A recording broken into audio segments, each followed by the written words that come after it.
Measures of central tendency, like the distributions that we looked at in the previous video, are a way of presenting quantitative data in a shorthand, manageable form. In this case, the three measures that we're going to be looking at are mean, median, and mode. We'll start with mean, which is something that most people are probably quite familiar with. It's also known as an average. In day-to-day life, we have things that we see in averages all the time. Your batting average, which is the number of hits someone has divided by the number of times they're at bat. Your grade point average. These are ways of talking about things that are sort of typical or representative that we see in our day-to-day life. And effectively, an average is just summing all of your data divided by the count that you have of those data. And we're going to look at doing that really quickly here in Excel, and then we'll move on to talk about when you use mean versus median and mode and how that relates to those distributions that we saw earlier. So I'm just going to create a few more columns here to drop some formulas in for this. And so we're going to do the mean for the building. And then we're going to do the mean for the tenancy here. Now, the formula in Excel, even though the words are mean, median, and mode, the one in Excel uses average, which is what most people are used to using as a term for this. So we're going to get the average age of our building here in months, and we'll come back to what all of this here in a second. And we're going to get the average duration of tenancy here. You should be pretty fluid with using these kinds of formulas now. When you start doing addition and division kinds of manipulations in Excel, I'm going to tell it to stop telling me that there were empty cells there. That doesn't matter right now.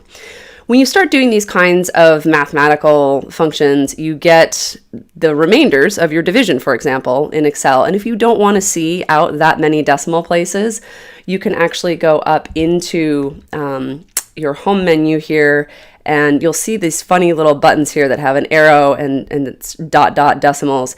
And you can actually decrease that so that you're looking at something that is a little easier to take a look at.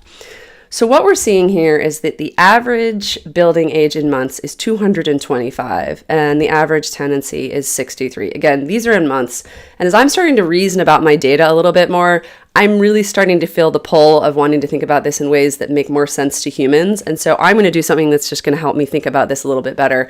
And underneath each of these, I'm going to drop a formula in that divides these by 12. And I can actually just drag this over to the next one. It will drag the formula in and fill it in for me. And I'm going to clean this up a little bit so that I can think about these in terms of years, which just makes it easier on my brain. So that was pretty easy. We've gotten the average. Now, when do you want to care about using an average and when do you not?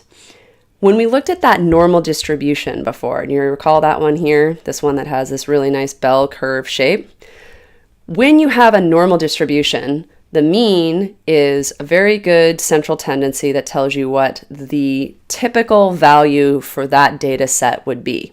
So you can see it's right here in the middle if you look at the histogram. If we go back and look at our data, it's telling us that it's about 225. Now here's where things get interesting. The mean value for tenancy, let's look at that histogram, is a little bit different. It's not in the middle, is it? 63 months. Let's come back and look at this again. Well, 63 months is somewhere over here, but the middle of our distribution is in here. And this is where things start to get interesting, because it turns out that mean is a really useful statistic for a normal distribution, but it's not always so helpful when you have a distribution of data that are skewed like this. So to get further into that, let's talk about median. So median is the middle of your data. So if you were to go back and remember how we sorted our data early on, if you were to go back and sort those data and pick out the very middle value so that one half of your data lie on one side of that value and one half of your data lie on the other, that is what your median looks like. Now, we're not going to do the sorting and visually picking it out because guess what? That's right, you guessed it. We can get median for the building age and median for our tenancy real quick out of Excel. And that you're going to probably guess this too. That's right. The function is actually median. I'm going to choose that for my building age here. And I'm going to choose it I'm going to choose the formula here for this column, for my tendency. And now let's take a peek at those. So these are our months. Let's just drag our year formula over just so we feel comfortable with that. So now we start to see some more interesting things. We see that the mean for the building and the median for the building age are very similar, but the mean and the median for the tendency are a little bit off of each other. And if you went back and looked at those data, so let's look at this for the building. The mean is 225 and the median is 222. And you know what I'm going to do just to make our lives easy? This is sort of, you're watching how someone does data analysis in real time here. So I think I keep going back and forth between these tabs, and this is driving me crazy. So I'm going to pull these in here so I can look at them and make these comparisons more clearly right in front of me. So here's my building mean and here's my building median. So this means that for my building, the average age of the building is 225 months. And the middle value of that building age, so the one that's right in the middle, is pretty much the same. I mean, we're off by like a matter of 3 months here, and they both sit very nicely within this one bin in the middle.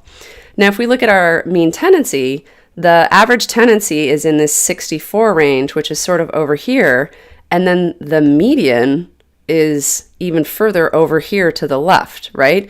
So what you're seeing is our data are skewed in a way that now our median and our mean aren't the same number. And we're kind of building up to an understanding of our data here. There's one more central tendency that I want to talk about, and we'll see things start to line up or start to not line up accordingly. And that last central tendency is the mode. And the mode reflects which value in your data occurs the most. So again, you could sort of sort your data and try to go through and say, oh, well, I see that there's duration of tendency. I see, well, there's a lot of these 6 months ones. How many times does that occur? Again, don't waste your time trying to do this by hand. We're going to calculate the mode for the building, and we're going to calculate the mode for the tenancy. And you won't be surprised to find out that we're going to do this just the same way that we did for the others. So there's my mode, and then here's my mode for the building, and here's my mode for the tenancy. Now here's where things get interesting. I'm going to fill in my year formula just for completeness sake to help me out here. We've got the average for the building, the median for the building, and the mode for the building are all pretty much the same. And I know we've sort of interspersed the building and the tenancy here. It's a little hard to see. So I'm going to make the values for the building in red, and then I'm not having to move things around for us to be able to look at them. So we've got similar values in here for all central tendencies for our normal distribution. And now we've got different values between our median and mode, which are fairly similar, and the mean for this tendency. Now, if you were to use the mean, the average, as the central tendency for your duration, or for your duration of tendency data, you would actually be reporting not a good value to be representative of those data because they are not a normal distribution.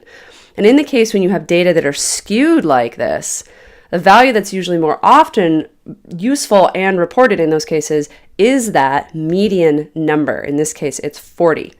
Do you remember that US Census data that we looked at before? Was skewed very similarly, a lot more values over here and fewer over here.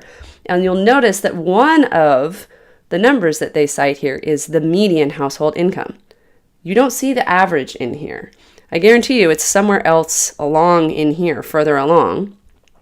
But the average is not really representative of household income in the United States because the data are so skewed. And if you do see people reporting average household income, you know that they're trying to give you a number that is bigger than what the representative central tendency for these data are, which in this case is around $50,000. So the distribution of your data really tells you a lot about which numbers you want to use for those central tendency when describing your data.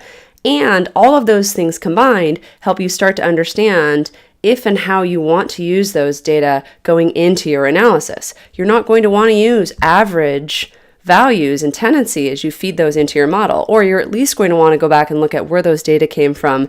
Do you have a really good representative sample, or was there some other reason why you're seeing this skew in your data?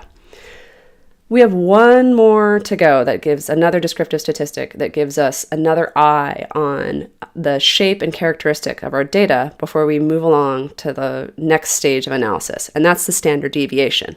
And we'll cover that in the next video.